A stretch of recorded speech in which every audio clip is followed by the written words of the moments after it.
About 7 years ago, three of my friends, let's call them A, B, and C, were going to have a sleepover at A's house. We were all between the ages of 14 to 15. A lived with his grandfather. His grandma had passed away a few months before he was born and had lived a full life as a photographer, but she struggled and eventually died from breast cancer, which then took his mother about 8 years later.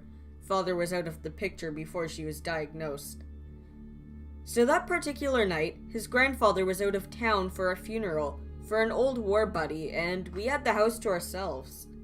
We stayed up late playing Super Smash Bros, and we crashed at about 2 a.m. on the floor in the living room. Later that night, I woke up freezing cold, which was odd because it had been a fairly warm day, and then checked the time. 4:30. I looked around and see a red blinking light on the coffee table.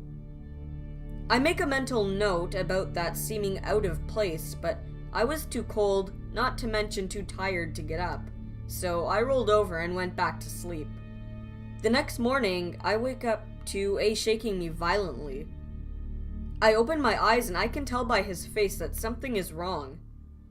I try to ask him what's going on, but he just points at the coffee table. On the table was his grandma's last camera. He tells me that it hasn't been out of his grandma's drawer since she's been dead. He's only ever looked in there. We try to blow it off. Maybe his grandpa was getting nostalgic because of his war buddy's death, reminding him of his wife's death, and took it out to remember or something. B, C, and I were pretty satisfied with that, though A still had some doubts. A week goes by and we had all pretty much forgot about that strange morning, except for A, who had been stressing out ever since.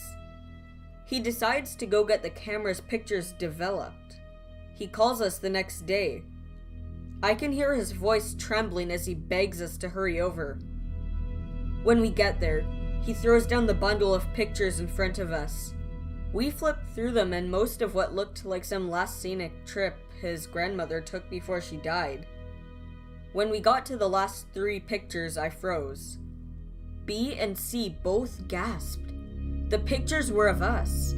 All 4 of us captured in each picture, sleeping on the floor in front of the television. No one else was home that night.